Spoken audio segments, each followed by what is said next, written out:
അതേസമയം US താവളങ്ങൾക്ക് നേരെയുള്ള ഇറാന്റെ ആക്രമണം ഗൾഫ് മേഖലയെ അക്ഷരാർത്ഥത്തിൽ സംഘർഷഭരിതമാക്കുകയാണ്. 13 രാജ്യങ്ങളിലേക്ക് ആക്രമണം പടർന്നു. ഖത്തർ LNG ഉൽപാദനം താൽക്കാലികമായി നിർത്തിയതോടെ യൂറോപ്യൻ വിപണിയിൽ ഗ്യാസ് വില ഉയർന്നിട്ടുണ്ട്. സൗദിയിലെ ഏറ്റവും വലിയ എണ്ണ ഉൽപാദകരായ അരാംകോയുടെ രാസ് തനൂറയിലെ എണ്ണ ശുദ്ധീകരണശാല ആക്രമണത്തെ തുടർന്ന് അടച്ചു.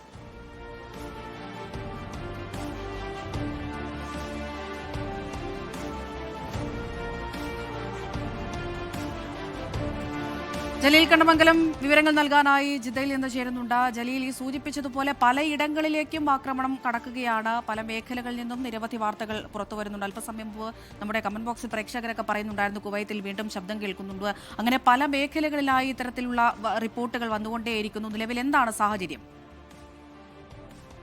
അമൃത, മറ്റു ഗൾഫ് രാജ്യങ്ങൾക്ക് പുറമെ സൗദിയിൽ കൂടി ആക്രമണം ഉണ്ടായ ദിവസമാണ് ഇന്ന്. ഗൾഫ് രാജ്യങ്ങളെ മുഴുവനും അതിശക്തമായി ആക്രമിക്കുകയാണ് ഇറാൻ. അത് അമേരിക്കൻ താവളങ്ങളെ മാത്രമല്ല, ഇന്ന് സൗദിയിൽ 2 തവണയാണ് ആക്രമണം ഉണ്ടായത്. അതിൽ ഒന്ന് സൗദിയിലെ കിഴക്കൻ പ്രവിശ്യയിലെ റസ്റ്റനൂറയിലുള്ള അരാംകോ എണ്ണ ശുദ്ധീകരണശാലയ്ക്ക് നേരെയാണ് ആക്രമണം ഉണ്ടായത്. അത് 2 ഡ്രോണുകൾ സൗദി പ്രതിരോധ സേന തകർത്തു. എന്നാൽ ആ എണ്ണ ശുദ്ധീകരണശാല താൽക്കാലികമായി അടച്ചിരിക്കുകയാണ്. ചെറിയ രീതിയിലുള്ള തീപിടുത്തം ഉണ്ടായിരുന്നു. ഏതായാലും എണ്ണ ശുദ്ധീകരണശാല താൽക്കാലികമായി അടച്ചതായി അറിയിച്ചിട്ടുണ്ട്. എന്നാൽ എണ്ണ വിതരണത്തെയോ എണ്ണ ഉൽപാദനത്തെയോ ബാധിച്ചിട്ടില്ല എന്നാണ് സൗദി ഊർജ്ജ മന്ത്രാലയം അറിയിച്ചിരിക്കുന്നത്. ഇതിനു പുറമെ രണ്ടാമതായിട്ട് ആക്രമണം ഉണ്ടായത് റിയാദ് മേഖലയിൽ, റിയാദിൽ നിന്ന് ഏതാണ്ട് 90 കിലോമീറ്റർ അകലെ അൽഖർജിൽ ഉള്ള പ്രിൻസ് സുൽത്താൻ എയർബേസിലാണ്. ഇത് അമേരിക്കൻ സൈനിക താവളമാണ്. 5 ഡ്രോണുകളാണ് ഈ എയർബേസിന് നേരെ ഉണ്ടായത്. അതിനെ സൗദി പ്രതിരോധ സേന തകർത്തു. ആളപായം റിപ്പോർട്ട് ചെയ്തിട്ടില്ല. ഏതായാലും ജനവാസ കേന്ദ്രങ്ങളെയും സൗദിയുടെ സാമ്പത്തിക സ്രോതസ്സുകളെയും ഇറാൻ ലക്ഷ്യം വെക്കുന്നു, അല്ലാതെ അമേരിക്കൻ സൈനിക താവളങ്ങളെ മാത്രമല്ല എന്നതാണ് ഇതിൽ എടുത്തു പറയേണ്ട ഒരു കാര്യം. ഇതിൽ സൗദി വളരെ ശക്തമായി രീതിയിൽ പ്രതിഷേധിച്ചിട്ടുണ്ട്. ഇതിനെതിരെ പ്രതിരോധിക്കാനും ശക്തമായ മറുപടി നൽകാനും തങ്ങൾക്ക് അവകാശമുണ്ട് എന്ന് സൗദി പ്രതിരോധ മന്ത്രാലയം അറിയിച്ചിട്ടുണ്ട്.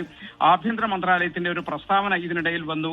സൗദിയിൽ ജനജീവിതം സാധാരണ നിലയിലാണ്, ആശങ്കപ്പെടേണ്ട ഒരു സാഹചര്യവും ഇല്ല.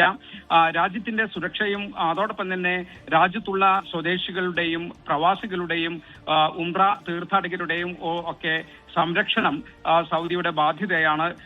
അതിനാണ് രാജ്യം മുൻഗണന നൽകുന്നത് എന്ന് ആഭ്യന്തര മന്ത്രാലയത്തിൽ നിന്നുള്ള പ്രസ്താവനയിൽ പറയുന്നു. അതോടൊപ്പം തന്നെ വ്യാജ വാർത്തകളും വീഡിയോകളൊന്നും ഒരു നിലയ്ക്കും പ്രചരിപ്പിക്കരുത്. ഔദ്യോഗിക സ്രോതസ്സുകളിൽ നിന്നുള്ള വിവരങ്ങൾ മാത്രമേ പ്രചരിപ്പിക്കാവൂ, വിശ്വസിക്കാവൂ എന്നും ഈ ആഭ്യന്തര മന്ത്രാലയത്തിന്റെ പ്രസ്താവനയിൽ പറയുന്നുണ്ട്.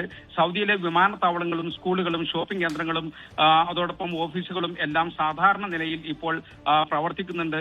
ഏതായാലും സൗദിയിൽ എല്ലാം ജനജീവിതം സാധാരണ നിലയിലാണ്. എന്നാൽ ഇറാനുമായുള്ള ഒരു ബന്ധം വഷളാകുന്ന ഒരു സാഹചര്യം ഉണ്ട്. അത് ഗൾഫ് മേഖലയിൽ ഏറ്റവും കൂടുതൽ ബാധിക്കുക സൗദിയെ ആയിരിക്കും. പ്രത്യേകിച്ച് ഹൂത്തികൾ, യമനിലുള്ള ഹൂത്തികൾ ഇറാന് പിന്തുണ നൽകുന്ന ഒരു സാഹചര്യമുണ്ട്. നേരത്തെ നയതന്ത്ര ബന്ധം, സൗദിയും ഇറാൻ തമ്മിലുള്ള നയതന്ത്ര ബന്ധം ഇല്ലാത്ത ഒരു സാഹചര്യത്തിൽ ഹൂത്തികൾ വഴി ഇറാൻ സൗദിയെ നിരന്തരം ആക്രമിക്കുന്ന ഒരു സാഹചര്യം ഉണ്ടായിരുന്നു. ഇതെല്ലാം കെട്ടടങ്ങിയ ഒരു സമയത്താണ് വീണ്ടും ഈ ഒരു പ്രശ്നം ഉണ്ടാകുന്നത്. അതുകൊണ്ട് തന്നെ ഈ ഒരു ഇറാൻ സൗദി ബന്ധം വീണ്ടും വഷളാകുന്ന ഒരു സാഹചര്യം ഉണ്ടായാൽ അത് ഏറ്റവും കൂടുതൽ ബാധിക്കുന്ന ഒരു രാജ്യം സൗദി തന്നെയായിരിക്കും. അമൃത, ലോകത്തെവിടെയായാലും ഏത് സമയത്തും 24 വാർത്തകളും ഓഗ്മെന്റഡ് റിയാലിറ്റി പാക്കേജുകളും എക്സ്പ്ലെയിനറുകളും വിശദമായി കാണാൻ ഞങ്ങളുടെ യൂട്യൂബ് ചാനൽ നിങ്ങൾക്ക് സബ്സ്ക്രൈബ് ചെയ്യാം.